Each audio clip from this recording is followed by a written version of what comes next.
Hey guys, I'm Dov, and today I'm back with more Total War Warhammer 2 multiplayer action. Today we're back with the final multicast of the early access. This will actually be going up the morning of the patch, so by the time you are all seeing this, you should be able to jump right in for yourselves and get a look at the new stuff. So, today, for starting, we're going to be taking Lizardmen up against the Dwarves. So, potentially a tough matchup for the Lizards, but let's see how the new tools help here. So, to start things off, it's going to be myself, versus Turns, Dwarves.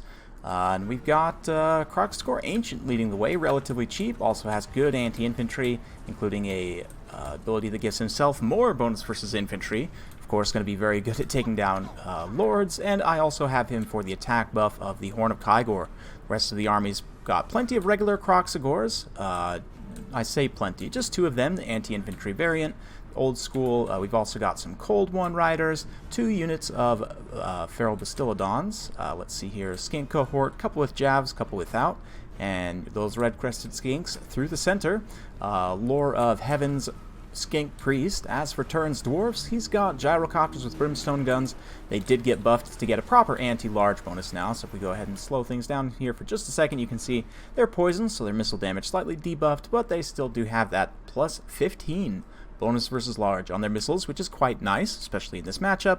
As for the rest of the army, he's got Thorgrim Grudgebear, we've got a Rune Smith, some Dragonback Slayers, Thunderers, a couple units of Hammerers, and Longbeards in the front. So the Hammerers are a bit of an experimental pick along with Thorgrim. I don't know if they're necessarily super meta here, but we'll see how they do. Definitely like the Thunderers, obviously. Dragonback Slayers, very good here. And the new Rune of Wrath and Ruin. I don't know if too many of you guys have seen this yet, but the new Rune of Wrath and Ruin now gives 72% charge speed and 72% speed debuff at 200 meters. 200 meters, that is. Forecast no longer does any damage, but the speed debuff is much more significant. So my guess is this is to help counter like chariots and allow your missile units to shoot them more effectively. But let's see how it does here. Right off the bat, we're just going to be rushing straight in here. Obviously, the Longbeards do have charge defense, so they should be able to stand firm somewhat against this Lizard Cav charge, but there is just tons and tons of numbers here coming in, and that is very much the key to this build. It's just trying to overwhelm with sheer numbers here. You can see those Longbeards, despite their defense and charge defense and everything, definitely getting hammered pretty bad. The Hammerers, though, doing some work, and this is one thing I wanted to highlight. Some of the spells for Lore of Heavens had been buffed, specifically the 2 bombardments. So we're going to go ahead and drop a Comet of Cassandora here and see what kind of damage that does. You can see it does massive HP damage on that unit of Hammers, just flattens a whole bunch of them. Doesn't actually get a whole lot of kills, but does massive HP damage, so very good stuff there. Meanwhile, all across the line, you can see Dinos are assaulting, trying to find gaps everywhere we can, and just the fact that we're so wide here, there's so many units to deal with, is the main kind of threat. You can see even the Feral Bastiladon yet to be engaged, but yeah, so far so good. Nice Uranus Thunderbolt there, hits those Thunders, definitely more useful than it was before. I think it's pretty much in line with Warp Lightning now, which is very nice, to say the least. Yeah, Lizards pushing through. We'll kind of keep it close in cinematic here as the Dawi do hold their defensive position. Gyrocopters up in the air, providing that anti-large fire. Gonna have a hard time with targeting priority, though. You can see the Kroxgor Ancient leading the way in here against those Slayers. I definitely think the Kroxgor Ancient should be a hero, lore-wise, and both, you know, for gameplay perspective for the Lizardmen. It would be really nice to have a cheap anti-infantry monster hero versus the Old Blood, who's more of an anti-large focus. And I mean, you can take the Chief or the Priest on the Stegadon, but that is quite expensive. And from a lore perspective, Kroxgor Ancients also are not supposed to be able to lead armies. Like, in the lore, they are actually heroes. So, personally, I would like them much better as heroes, but it's a decent choice for a lord here for the time being, at least until they hopefully change that. If they were heroes here, though, you could definitely take like a Caster Lord, like a Slann, or even Tehenowin and 2 of them, and that would be super brutal. But anyway, Kroxgors and the Bastiladon just grinding through the line here. This Dawi force is a little bit light on missiles, and relying on the killing power of the Hammerers is going to be a little bit rough here. That being said, you can see on this side, another Comet being dropped, but they have been able to do really good damage to these Kroxigors here. And I will point out as well that the units of Kroxigors do have the paintings for the faction there. Or is that? No, it's the regular Lizardman faction. They must have updated the unit models for Kroxigors, because they did not look like this before. These are just the regular, you know, run-of-the-mill Kroxigors, but that's super cool. I did not notice that before. Very neat stuff, but you can see the Dawi having a hard time here. Hammers are holding out reasonably well, but this Thunderbolt's going to be mostly a miss. There's like one unlucky hammer. Oh no, it didn't even hit him. It mostly just hit those Thunderers. But yeah, pretty good stuff. We're going to get some terror routes going as the dwarfs start to get a little bit low on leadership, just start to kind of run out of HP on the ground here. Gyrocopters have used up most of their ammo. Haven't got any XP chevrons, interestingly enough, so I haven't paid super close attention to what they were firing at, but I'm assuming they're generating some pretty good value. In terms of the targeting priority, I do think Turin made a little bit of a mistake in not just immediately focusing both of them on the Kroxigor Ancient first and foremost, because obviously, you know, getting rid of leadership will cause major leadership issues in general for the Lizardmen, and he probably could have sniped him out if he had focused on him directly from the start, but as it is right now, the Kroxigor Ancient taking quite a bit of damage, probably going to get taken out here in the late game, but it is a little bit too late as most of the Dawi forces have been routed off here, so for those of you guys asking for Lizardmen wins, well, here's one against a good player, against a faction that's potentially good against the Lizardmen, although I would say this build is somewhat experimental for the dwarves, so, you know, this might be a little bit closer with a different dwarf build, but I do think there's definitely some merit. Tlaxton Soothsayer and I did get to play this matchup as well, and unfortunately I misplaced the replay. I'm going to hopefully see if I can get it from him for a later cast, but regardless, I do think this matchup is going to be pretty decent for the Lizardmen, despite how it was before. Even with the new dwarf changes, you really just have the tools to go very, very wide here with lots of cost-effective armor piercing as the Lizardmen, just kind of overwhelm on multiple fronts. The Kroxigor Ancient, although again, I would much prefer him as a hero, is a decent choice as a lord in this particular matchup. Not too expensive, so if he gets sniped, it's not the worst. He can do quite a bit of damage as well, and he's not so big of a target as like one of the traditional monster lords, but he is still big enough to push through, you know, push dwarves over, you know, push through their mass, get to the high value targets he needs to, and wreck them. Yeah, as far as the Lord of Heavens goes, I do think that using Thunderbolt and Comet of Cassandor is going to be a bit better than before. Comet, again, didn't get a whole lot of kill totals, but it did a ton of HP damage there, and then that was able to translate into kills on other units, obviously. But yeah, the Uranin Thunderbolt, definitely something I want to play around with a little bit more as well. For the rest of the army, of course, Red Crest, pretty decent here. Coldman Riders, again, just going super wide with as much armor piercing as possible is the name of the game here. For Turin's build, again, I think the hammers are a little bit questionable here. If you use Belagar, I think he synergizes a little bit better with hammerers, especially in this particular matchup. Belagar did get a little bit cheaper as well, so I'd be curious to see how he does here, but I mean, obviously the more traditional play would be to go with a cheaper lord, like especially a Rune lord with the Rune of Wrath and Ruin to slow the lizards down even more. You know, you go with the double Runesmith and then go with some more ranged units, like more Thunderers, maybe take a couple of Trollhammer torpedoes, definitely very solid here. But anyway, that's enough for this one. Let's go on to the next replay. Alright, and we're back once again with the Empire, going to be taking on Turin's High Elves, and we're going to be going with the Mobile Artillery Division. So we've got the Steam Tank here with its updated textures, the Hellblaster on wheels, a Black Lion's Regiment of Renown. In addition, we've got a Witch Hunter here, some Pistoliers, Karl Franz up in the air, 5 units of Spearmen, and in the woods, we've got a Demi-Squad supported by a Warrior Priest, or sorry, no, Karl Franz is on the ground actually, with the Royal Altar of Griffites and a Jade Wizard here. So, for Turin's High Elves, he's going to be led by Teclis. He's got a Noble, 2 Bolt Throwers, a single unit of Silver Helms, a couple of Spearmen, Sisters of Avalorn, 2 Lothern Seaguard, and a front line of 4 White Lions. No Spearmen, well, I guess the Spearmen in the back, but no Spearmen in the front line. Very interesting build. Right off the bat, we're going to be moving up to try and do some early skirmish work. Obviously, Turin does have a little bit of an artillery advantage just in terms of sustain, but obviously the burst damage of these Black Lions is pretty serious, and you can see there a little bit of mistargeting. I had meant to go after the Eagle Claw to see if we could snipe out one of the artillery pieces quickly, but off the bat, the Steam Tank is going to be taking some of the shots from those Bolt Throwers. I would much rather it be hitting the Steam Tank than, say, these Black Lions here, so I'm going to sort of lead the Steam Tank forward for Turin to shoot at. It's a single entity, it is very healable and obviously unbreakable, so we don't really need to worry about leadership. But yeah, it's going to be a little bit tricky. Obviously, Teclis does have nets. I haven't noticed that these are actually Sisters of Avalorn yet. Otherwise, I probably would have been targeting them with the Black Lions rather than these other units here. But we're going to get a little bit of a tricky situation as the tank gets netted here and the Noble will charge in.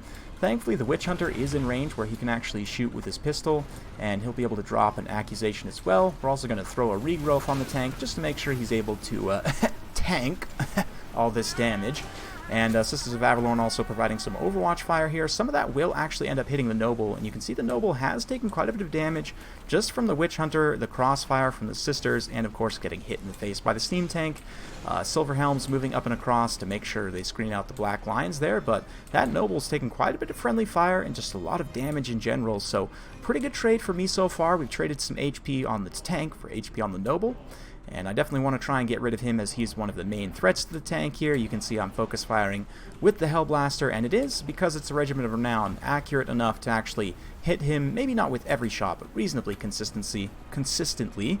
We're also going into these Silver Helms as well, and I think I might have done a tiny bit of friendly fire to that Steam Tank. I'm not sure, but anyway, the Witch Hunter now going to be on the receiving end of all of the arrows here, and definitely a bit of an extended skirmish engagement here, as obviously we both have quite a few high-value skirmish units. Those Silver Helms definitely getting beat up pretty bad. There's one more unit, looks like Reavers over there out on the side, but the Witch Hunter gets netted this time. And Teclis and the Noble going to come try and get him again, though, taking a bit of friendly fire, getting a good hit in, but Teclis popping that Potion of Troy, not wanting to get too crazy, is going to pull out of there. The Noble getting pretty crazy, though, is accused by the Witch Hunter of heresy. The Pistoliers are going to pull up on station, and with that armor and missile resistance buff, plus the friendly fire, of course, that just did a ton of damage. Those Sisters of Avalorn, he is likewise going to take an absolute beating here and actually get routed off and just KO'd by the Steam Tank. So Noble's down right off the bat. That's great for me. And again, we're casting another regrowth on the Steam Tank just to keep it nice and healthy. I'm a little bit focused on Teclis now. And honestly, I know these are Sisters of Avalorn by now. I've seen them shooting. I probably should be focused on them as they are the next most high value and dangerous target. They are a significant danger to both the Steam Tank and the Black Lions here, but instead I'm focusing on these White Lions, a little bit more concerned about the frontline engagement as at the moment, as I do just have Spearmen to hold the line against White Lions. Granted, we do have the Emperor and his bodyguard here with the Altorcrib fights, so we'll see how this frontline engagement pulls out. The Witch Hunter has taken quite a bit of damage, which is not the best, but he's still alive, which is very critical. We're going to be moving those troops forward, getting a nice little heal on these artillery pieces, but you can see this Black Line starts to take a ton of damage from those Sisters very, very quickly. And I immediately am going to start to pull them away and start to try and break through to this back line. Maybe. It looks like I'm actually not pulling them away, staying and fighting a bit over long there and taking way too much damage, but here Necklace is going to drop another net, make sure to net these Royal Altorcrib fights, and they are going to start to be the focus of those Sisters, start to take a ton of damage here, and again, this is very, very bad. I've just popped both the buffs from Carl as well. Carl himself is able to get through, but obviously the Gryphite's taking a ton of free damage here. That's really, really bad for me. Thankfully, I did manage to get the Black Lions into a position to start firing on those Sisters here, and you can see the Steam Tank is just straight up chasing through the back line, just running down these Black Lions, and I am also going to go straight for those Sisters of Avalorn and try and keep them occupied. Unfortunately, Turn's done a great job of kind of layering his troops here, and both of these Eagle Claw bolt throwers able to use up quite a bit of their ammunition, still firing at that Steam Tank, and you can see it is pretty quickly approaching its healing cap there, so we're going to start to have some issues. This is a pretty bad situation as well. Turin was at it with a friendly fire earlier, and now it's going to be my turn to friendly fire the Steam Tank with the Black Lions up on the hill there. At least they had done so. Now the Silver Helm's charging in, though, going to be able to interrupt the Black Lions and actually start to break the unit models here. So you can see this is really bad for me. The balance of power starts to turn as this very expensive unit gets taken out here, and obviously it hasn't quite got the work done that it needs to. 74 kills, pretty decent, but most of those were against sort of mid-tier troops. White Lions are an okay target to shoot at, but I really should have been shooting at those Sisters of Avalorn. They probably could have been off the field by now if I was focusing on them a little bit earlier on in the battle, but still, I've been able to push off most of the White Lions with support. The Spearmen are doing a decent job pushing through into the second line, starting to occupy some of these high elf missile units. That being said, I'm really not able to compromise the bolt thrower very effectively, and you can see these Spearmen got caught up here. I was trying to path them back to get on the bolt thrower, but they're getting caught up on those Sea Guard. I I really should be sweeping through with the Altdorf Gryphites here to try and clean up some of these very low leadership units, but even as it is, the battle's still very close. Definitely have a chance here, as we're going to use the Altdorf Gryphites to try and get rid of these bolt thrower crews if we can, since they are the main danger here. The steam tank, I believe, is still online, very low on HP, only 37 HP left at this point, so I am desperately trying to keep those bolt throwers occupied and keep this steam tank online. Don't quite have enough magic for a heal yet, but I think I'm just about ready for an Earthblood. The Witch Hunter comes back from route as well, and there comes the Earthblood, healing up the steam tank.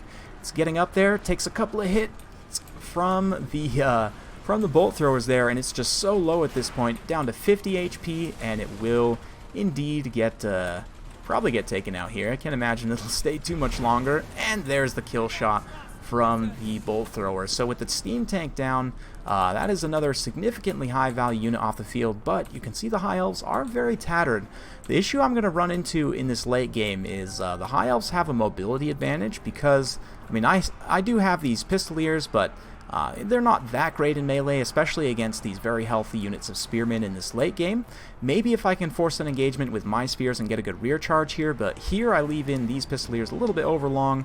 We did get some buffs from Carl and the last of the Altdorf Gryphites here to terrify away these white lions, but still, the bolt throwers have just about used up all their ammunition left, and you can see there's some tattered Silver Helms, there's some tattered Lothred Sea Guard, lots of tattered units for the High Elves that have not been chased off.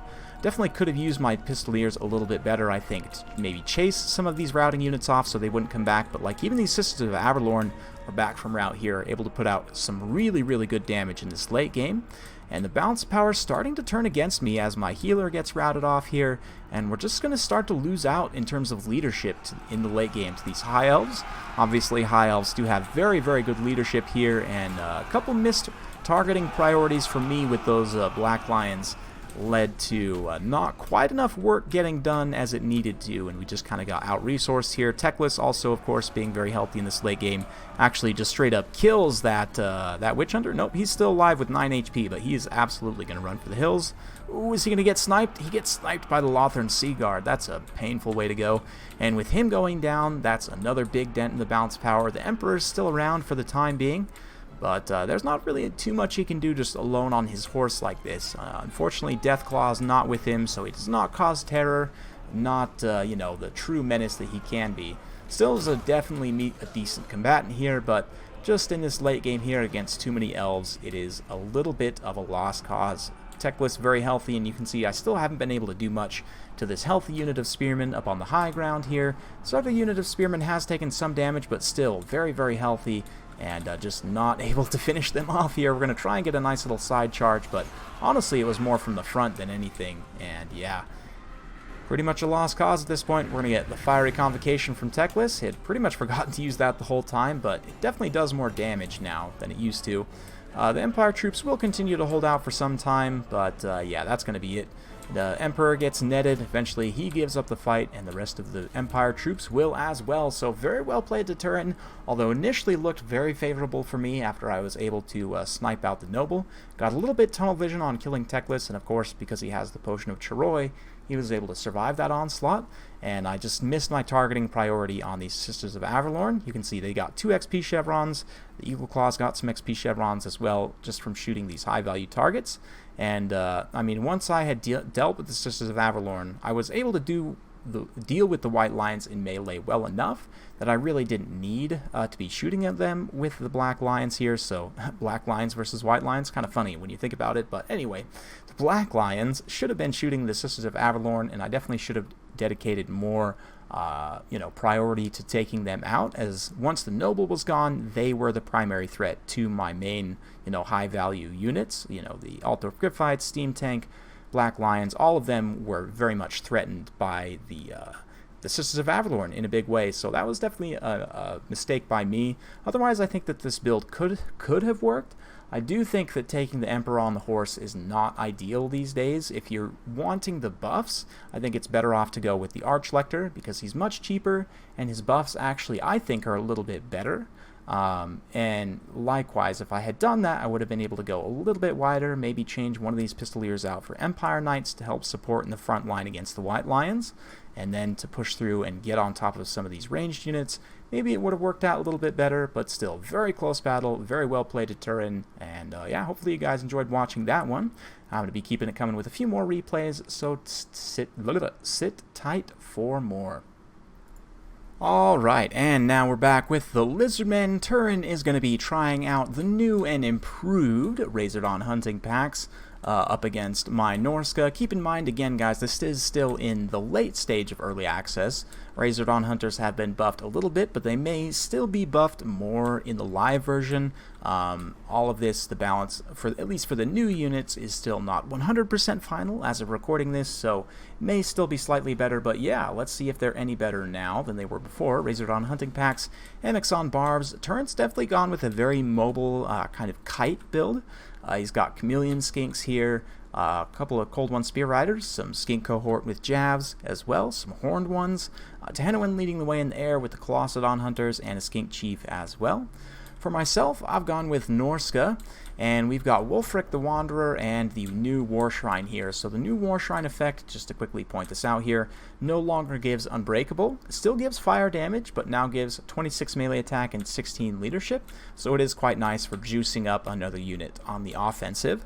We've got a cheap line of Marauders to screen things out, second line of 4 Berserkers to do a lot of damage, and then some anti-large Javelins to hunt monsters. We've also got a Shaman Sorcerer Lore of Metal. He's got Searing Doom and Plague of Rust just to support the Javelins and call down some pain on some Lizardmen, and in addition to Marauder Horsemen. So right off the bat, seeing Turin's build, I'm like, okay, playing up against a kite build like this can be a little bit tricky, especially if you're a bit of a hothead like me. So I'm going to go ahead and just leave my cheap shielded troops up front to take a little bit of that missile damage. Eventually we're going to start to move those Berserkers back so they don't take too much missile damage, but kind of for the time being, I'm just sort of feeling things out like, okay, is this all that Turin has? Let's do a little bit of scouting around and make sure Horned One's kind of pulling in a little bit of a flanking position here, but eventually I'm going to pull back and start to just kind of sit tight and return fire with the Javelins.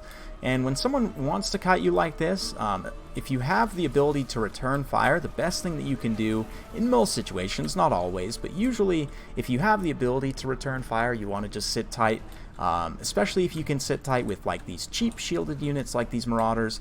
I mean, they're not super cheap, but they are cheap enough, and their missile block chance means that I'm not too worried about them just sitting there eating it from, you know, Javelin skinks and chameleons and so on. Over here, the Horned One's getting pretty aggressive, trying to push the Marauder Horsemen here. The Marauder Horsemen doing some really good skirmishing, obviously are one of my tools for sort of responding to this kite, but you can see there the Horned Ones do take quite a bit of damage, especially from that Plague of Rust. Once that drops them down to 40 armor, the Javelins will do quite a bit there. Meanwhile, the infantry Javelins are just going to be tossing in. We're going to be returning fire on the Razordons here as much as possible, and you can see the Razordons, their damage output is okay. They are kind of stacked on top of each other here, so they're not getting the best fire, but we're going to go ahead and drop an Overcast Searing Doom since there's a whole bunch of units kind of clogged up on top of each other right here. They're not going to be able to move away very effectively. You actually get some really good damage from that Searing Doom there, and you can see those Amexon Barbs have taken a lot of return fire from the Javelins, but likewise my Javelins have taken some pretty good damage as well. Over here on the side, the Tehenowen and the Colossadon Hunters trying to drop down and again get those Marauder Javs, but I'm sort of then just keeping them over as bait here. If I can get Wulfric and the War Mammoth into melee against these monsters, against these Colossadon Hunters and more, I think I'll be okay. Obviously the Colossadon Hunters with their anti-large are relatively dangerous, but I think we should be able to hold out with 2 Mammoths. Meanwhile, over here, 1 unit of Marauders gets caught out of position, and you can see what happens when that happens. They just get immediately eaten from all sides by angry dinosaurs. So, yeah, this is basically like Jurassic Park. You just kind of need to sit tight and not get separated from the group, right? Anyway, Chameleons continuing to provide some fire here. We're going to go ahead and drop the boat to give them a bit of frostbite and see if we can't catch them, but unfortunately I do catch my own unit, thereby giving them frostbite and poison as well, so there's no chance of them catching those Chameleons. I'm just going to go ahead and fall back. But again, just using my spells and my own return fire as much as possible to just kind of you know, deal with Turin's kite and not really play into his strengths there, as it were. Another overcast Plague of Rust there, dropping those Razordons down to only 30 armor. We're going to move forward and do a little bit more aggressive skirmishing, just because I do want to take advantage of the Winds of Magic I've used here. So this volley of jabs from the Horsemen should do some really good damage, and actually takes down a unit model or two there. And maybe the the Razordons will return fire, but not really looking like it too much. The Horned ones get in here, and they do actually catch up my Marauder Horsemen for a minute. Looks like we also burn a Manticore summon. Meanwhile, over on the far side, these Horned ones and Cold One Riders had charged in. We countercharged with some infantry and dropped some Searing Doom there. Didn't get a whole lot of damage in, but you know, every little bit that we can do is going to be very important in an attrition fight like this. But yeah, unfortunately both the Marauder Horsemen did get routed off by that push there, but likewise that brings a lot of these large units into line of fire of the Javelins, and so we should be able to pick off a few of those Horned ones as they kind of pull away there. Definitely doing some really nice HP damage. Likewise, the Manticore summon is likely to run out soon as well. So again, Marauders, everyone just kind of pulling back, trying to maintain position here and not get too many units out of position.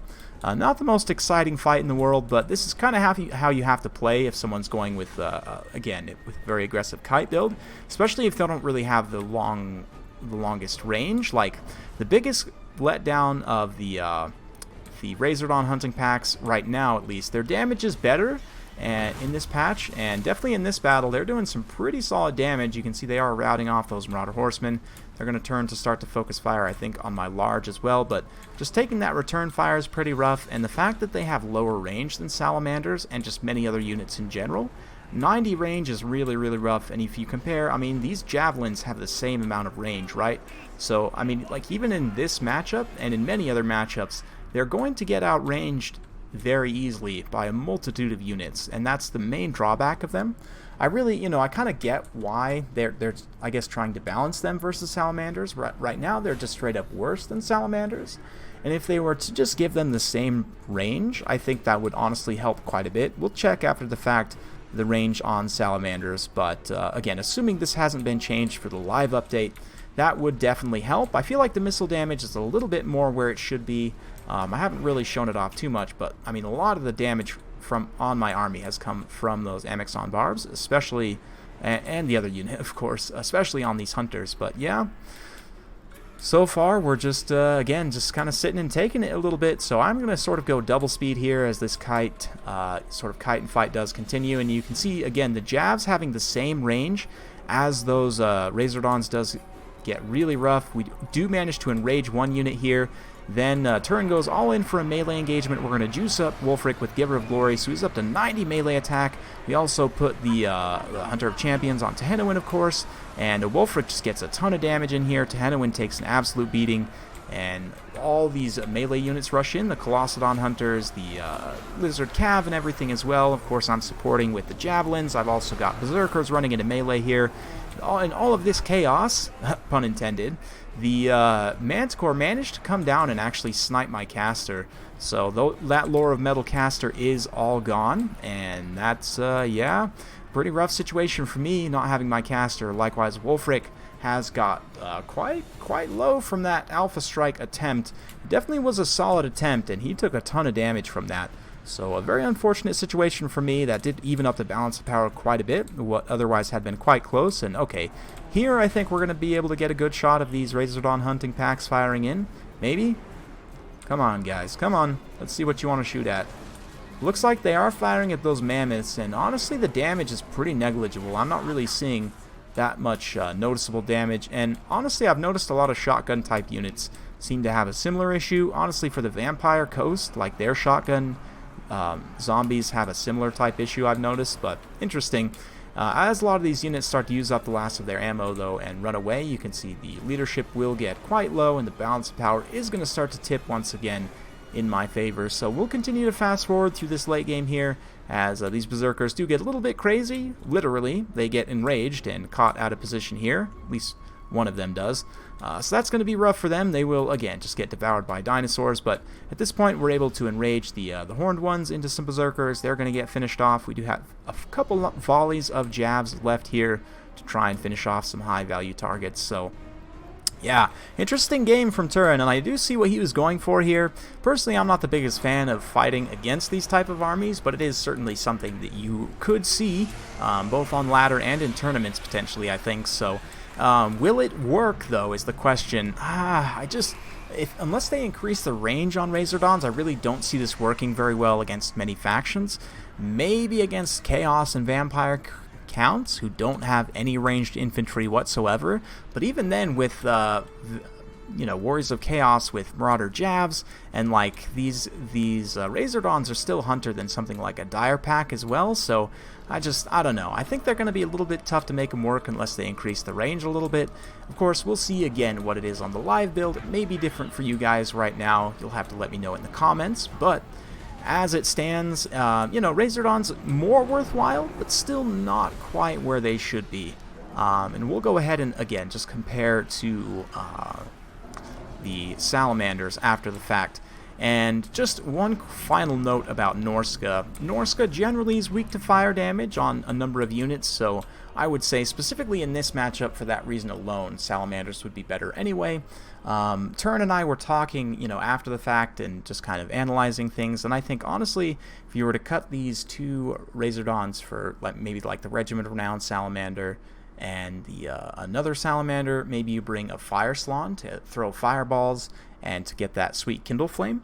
And then you just play a similar build, sort of a Kaidi style, but with fire-based damage and continuously getting that Kindle Flame. I think you generate a lot more value, especially against Norska. Of course, Norska tends to have low armor infantry, so you don't necessarily need the armor piercing of the Razordons here. And of course, the Salamanders do explosions with their fire damage, and that does a decent amount of damage against low armor infantry, of course. So if we go ahead and have a look, let's just kind of compare one final time these two units. So yeah, Razordons versus Salamanders. Salamanders are 50 points more, but yeah, you can see the range difference there is the most critical thing. Salamanders have 125 range versus only 90 for the Razordon hunting packs, and the vast majority of missile units are going to be well above that. Obviously, archer type units are typically 160 plus. Even missile cavalry units tend to be, reasonably long range. Like if we go to, say, the Warriors of Chaos, their javelins and throwing axes, 80 and 70 is not that much shorter than 90, right? Like that 80 especially, they're going to be able to get right up next to you before you can really fire. So I do think that increasing the range of the Razordons to just be equal that of the Salamanders would make it a lot better. Likewise against Norska, I think you just go with the Salamanders anyway, because fire damage and light armor, you don't really need the armor piercing so much. I will note that their melee stats are a little bit different. Razordons tend to be a little bit more defensive. They have slightly higher armor and higher melee defense. Not that that really matters too much, because you really don't want these guys in melee as much as possible, until maybe the late game. But yeah, maybe a still minor increase, and maybe even giving like a +2 or +3 bonus versus infantry. I don't know. You could even make it as high as like a +5 bonus versus infantry on these missile attacks. That would make this significantly more distinct from the anti-large of the Razordons, right? Because then it's like, okay, am I facing a big infantry army like Warriors of Chaos, or maybe Dark Elves or Dwarves? Then I'm going to want the Razordon hunting pack. If I'm going to face an army with more light armor and potentially a lot of large, I go with the Salamanders. I just think having that dichotomy would make Razordons a little bit more unique and have a little bit more of a role. As it is right now, I still don't think you're going to see them nearly as much as you do Salamanders.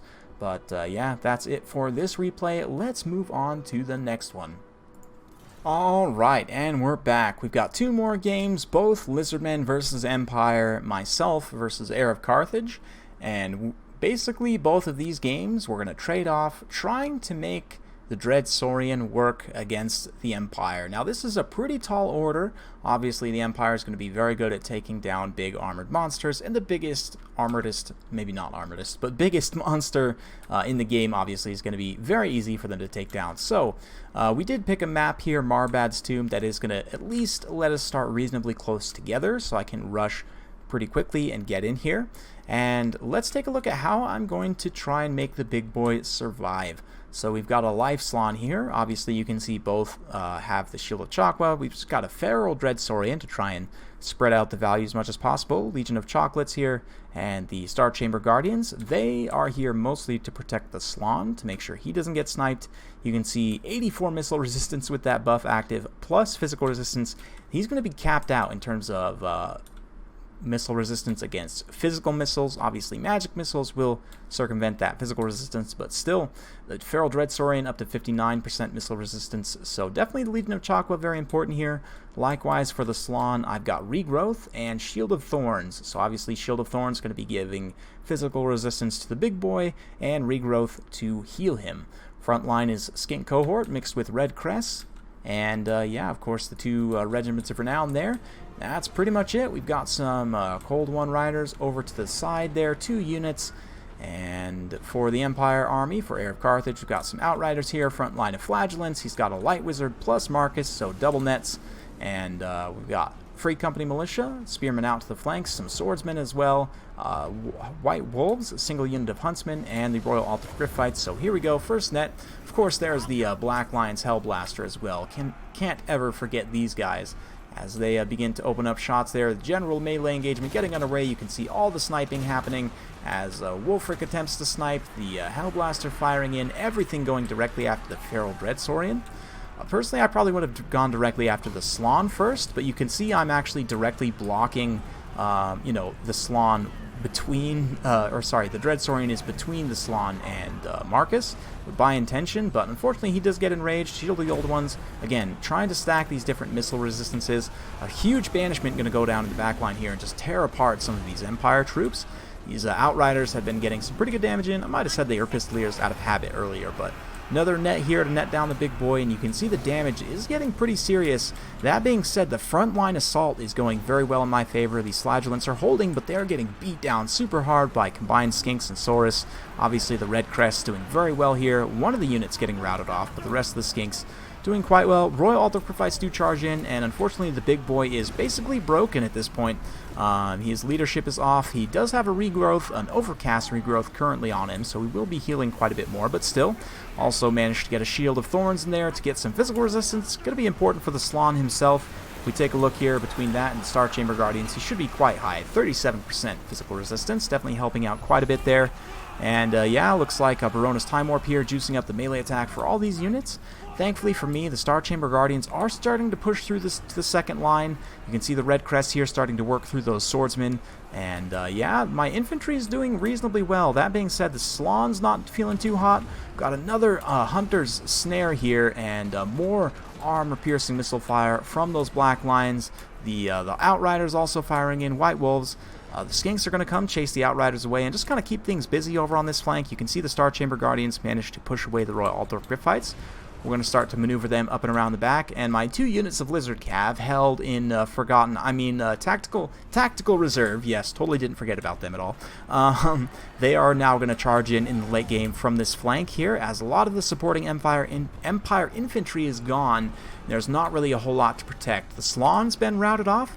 The big boy is still alive, though. You can see he's still on the field very critically. So here come the Lizard Cav in the back line to save the day. They're going to get in here and start to just rip apart these Regiment of Renown War Wagons. You can see the Temple Guard moving in from the other side, and the Slon back from route, able to throw down a Shield of the Old Ones. We're also going to get regrowth here, I believe, in just a moment. So yeah, the Dreadsaurian should be able to push through, and with the Black Lions getting shut down so quickly, and now the Altdorf Gryphites getting swarmed by Cold One Riders, by the Elite Star Chamber Guardians, and immediately the Light Wizard just gets deleted from the game, just has his code absolutely 100% removed by the Dreadsaurian and 100% shatters. With him being down, now the Dreadsaurian is more safe. You know, definitely has generated some value, got an XP Chevron, and now has a regrowth as well. It comes in to finish off the last of the Altdorf Gryphites, and how about that? We made it work in just about less than 4 minutes, no less. The Lizard Cav now surrounding Marcus himself. He's somewhere in there, I promise. maybe, having a very bad day. Yeah, at this point, the Dread Saurian will get netted one more time, but does manage to come in here and get a shattering blow, triggering critical army losses and just leaving a handful of flagellants left to fight. So, well played to Air. It's definitely a fun one. He took a pretty heavy, double net snipe build. I would say that probably trading the White Wolves down for regular huntsmen, then upgrading this other free company to likewise be huntsmen probably would have been a tiny bit better, but still pretty solid build. Obviously going for the double net and snipe, and the tank dinosaur, that is not the steam tank, was able to tank out the damage, and still got an XP chevron from nomming the caster. Was able to get 40 kills, which is not too terrible. 64 for the Salon himself, throwing out some banishments and all of the Lore of Life magic. Likewise, Skinks really carrying in the front line, and likewise these two regiments of renown, Legion of Chocolates and the Star Chamber Guardians, both doing some heavy lifting as well.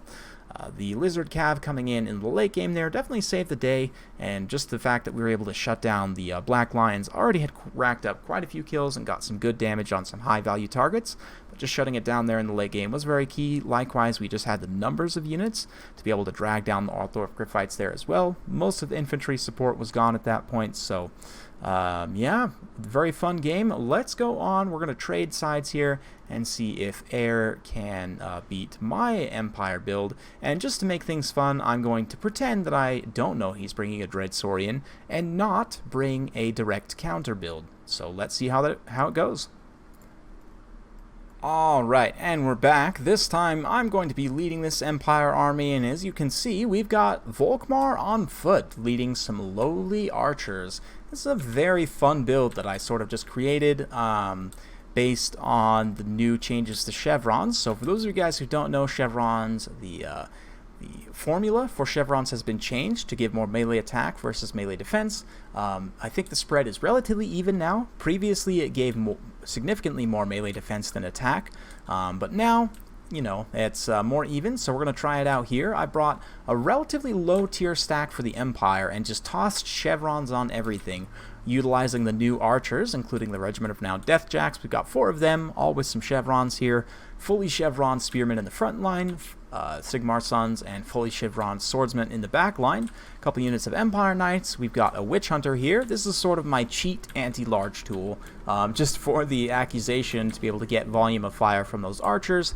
The armor and missile resistance debuff will be able to help quite a bit there. Of course, 2 obligatory pistoliers, wouldn't be me without some. And we've got the Light Wizard as well. So the Light Wizard, a Lore of Light attribute, I want to point out here, this exorcism, map-wide immune to psychology, and +4 leadership. Because all of these veteran state troops already have very solid leadership already, you can see 80+ leadership on many units. That additional immune to psychology means that almost none of my units are going to terror out here. And of course that Foz Protection and Barona's Time Warp both are very good support spells in terms of combat stats. For units that already have pretty good combat stats, you can see these swordsmen coming in at 41-41. It's going to be interesting. As for Air's build, he's got some Pterodon Riders here, 3 units of Pterodon Riders immediately picking away at my Knights in the back. Very nice sneaky Vanguard, and 2 Chameleon Skinks as well. It's going to take me some time to actually notice that. In the front line, he's got, page from my book, mix of Skinks and the Red Crest. He's also got the Legion of Chocolates. No, actually just regular Saurus Spears. A couple of Feral Bastildons to spread the terror around a little bit, and to Henuin as well. So definitely going for a full-in terror. And again, we didn't know, like we were in voice chat together. The only thing I knew about his build is that he was going to bring a Dread Saurian, which is over here hidden in the woods. Just about forgot about it. And I didn't know the rest of the build, but it just so happens that Air went with a very terror-focused build. You can see with multiple cheap terror units to Henuin to summon more, and of course the Dread Saurian. He's looking for a very quick collapse here. And it just so happens that I actually have a really good counter build for that. I know I said I wasn't bringing a counter build, but I unintentionally did end up bringing one here. You can see the state troops engaging in the front line there. They do have that immune to psychology as that exorcism lasts all across the line, and that is going to be very critical in fighting these big terror-causing dinos. Obviously, Sigmar Sons are unbreakable, But this big boy here is going to be the target of most of my archers. You can see I'm going to immediately start to move them away a little bit and try and focus fire. In the front line, my swordsmen and spearmen doing a great job just beating down these skinks, especially with the support from Volkmar, that Barona's Time Warp. Of course, we can also get Hammer of Sigmar, so just lots of attack buffs, you know, defensive buffs as well, the immune to psychology and extra leadership. I actually really like this build. Brutality, though, from the Dreadsaurian in the front line, and you can see sheets of arrows coming down as we do drop that accusation here to lower his armor and missile resistance down to 70 armor, and that volume of fire is really what we're looking for here from these cheap archers. They don't have good range, they have pretty terrible stats, unless you give them some chevrons like I did. But yeah, just again, the volume of fire here is really what we're looking for, and it's doing enough. You can see we are actually doing consistent damage despite even one of these units of archers, two of these units of archers being occupied by big terror-causing monsters, so good stuff. Volkmar in the front line causing some soul fire here. Those Sora Spears, again, after the Barona's Time Warp wears off, then we can layer the Grand Hammer of Sigmar afterwards to just keep up the onslaught. These state troops just beat down Saurus, which even with the chevrons are more expensive than them. And honestly, with the new chevron change, I do think that chevroning lower tier troops, especially cost-effective low tier troops like Empire, state soldiers, is going to be a very good way to go in a number of matchups. I'm very interested to see kind of how it works out in a more macro sense, but here you can see bounce power reasonably close, starting to tip more in my favor as we get some good damage in on like some of these pterodons, for example. The big boy got routed off. Tehenowin is just kind of chilling in the back here.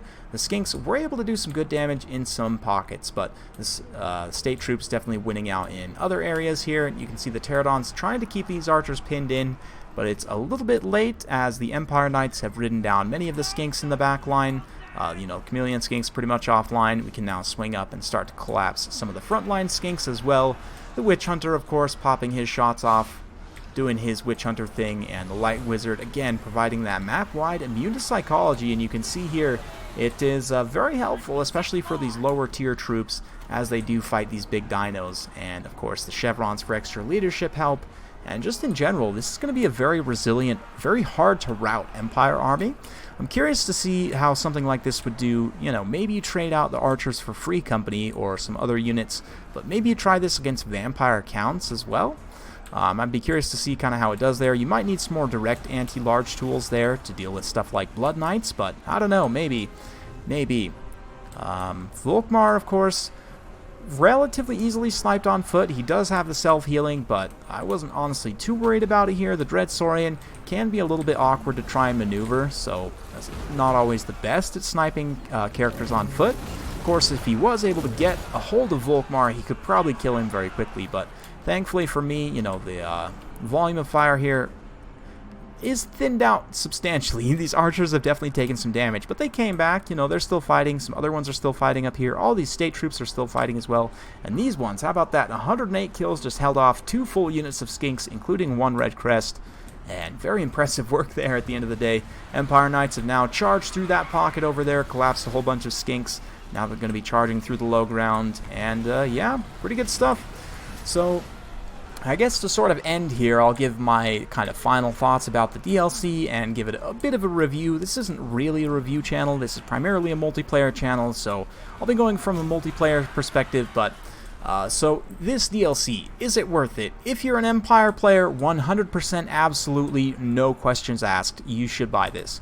Or if you even remotely want to play the Empire at any point in the future, then absolutely. For the Lizardman, purely from a multiplayer standpoint, unless things get changed as of release tomorrow, maybe not, honestly. To be completely honest with you guys, the really good new tools for the Lizardmen are stuff that's free.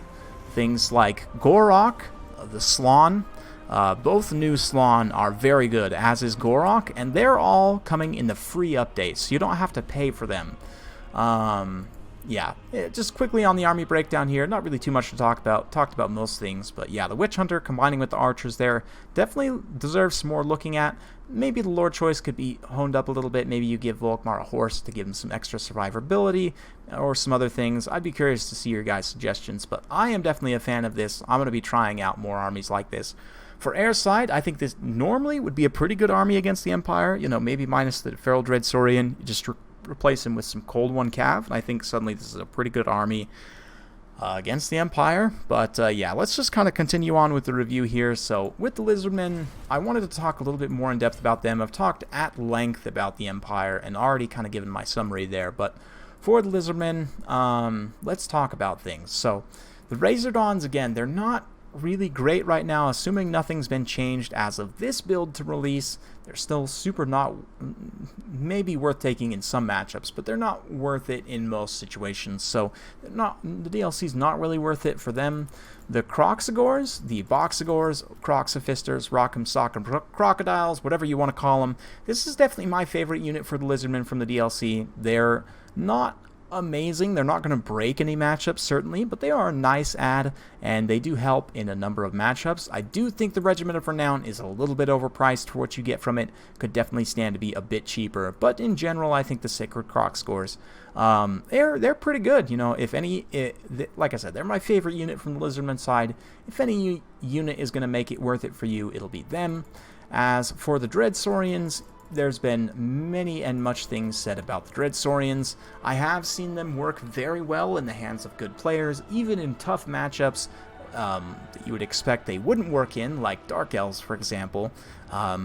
In the hands of a high-level player, like if you're a tournament-level player and you like playing Lizardmen, then absolutely buy this DLC.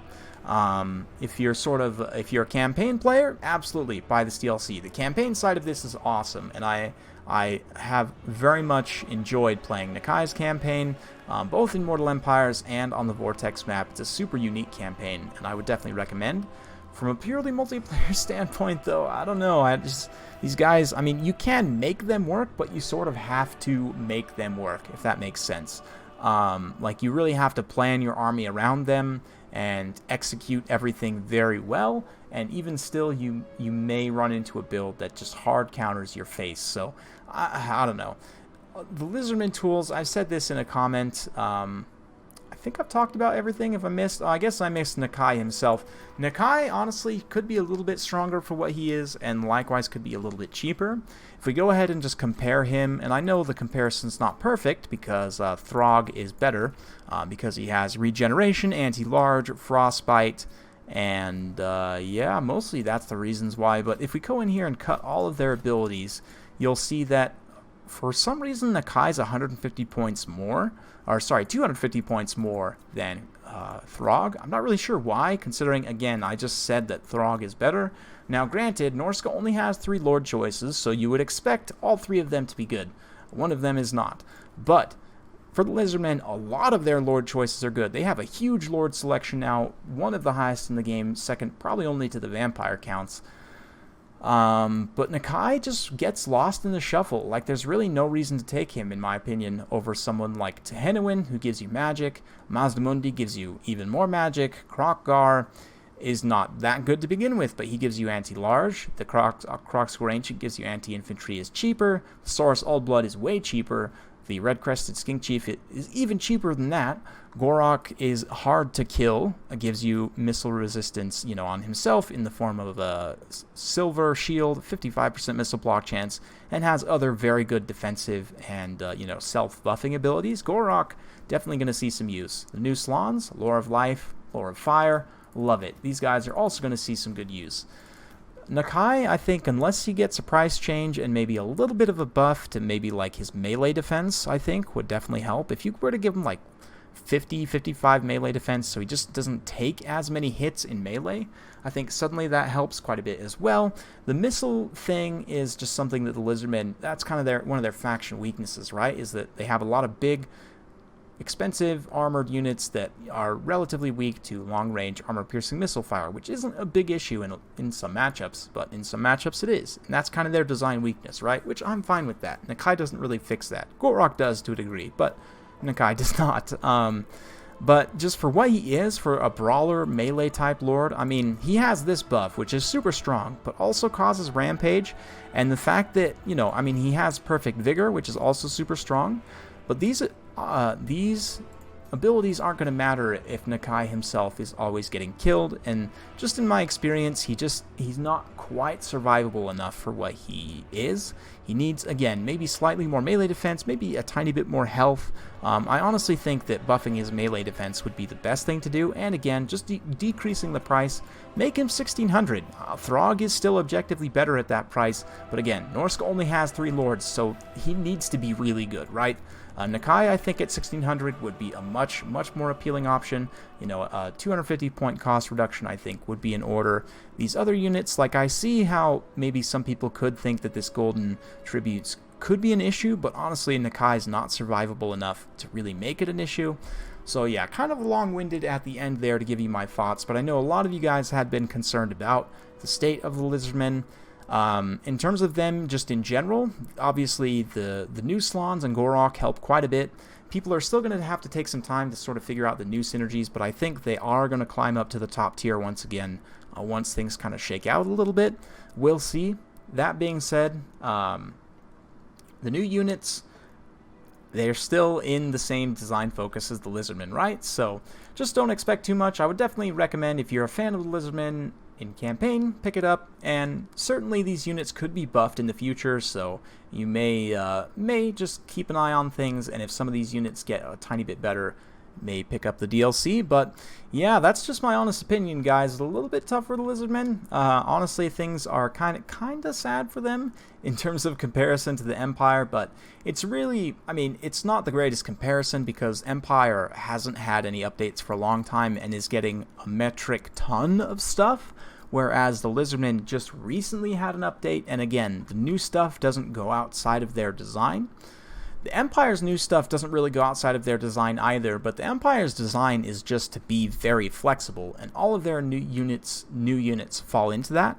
They all require some good skill and micro to use, though. They're all kind of risk-reward type units, which is, again, sort of the theme of the Empire. They're flexible, they can do anything, but at the same time, they, you know, you have to have good knowledge and execution. It's, you know, a bit of a finely crafted blade, if you will. You can't be too rough with it, or else it will end up shattering, right? Risk-reward, which is what I'm all about, and one of the reasons why I'm such a huge fan of the Empire. And honestly, like I said, all of their new tools fit into that design decision. All of the Lizardmen tools also fit into their design direction as well. It's just that, yeah, it makes them a little bit tough to use, especially in mid-level play. Very high-level players will be very good with them, and I think, you know, like lower level or newer players playing each other, the Lizardmen will also be pretty decent there as well. But I think against players with a reasonable amount of skill and knowledge, like if you're not, I don't know, super comfortable, it could be tough in some matchups. We'll see. I definitely think that there are some matchups that the Lizardmen will just absolutely dominate, but definitely remains to be seen. Hopefully you guys aren't too bored by now. If you did enjoy this, be sure to smash that like button, subscribe if you haven't already. This is going to be my last big multicast for the time being. We're going to go back to regularly scheduled programming for about another week or so, just one video a day, and then we'll see if I have time. I'd like to get back to maybe doing a video and a stream per day, or maybe 2 videos per day, so we'll see. Thank you all for sticking with me through this early access. Yeah, it's been a pleasure. We'll see you next time.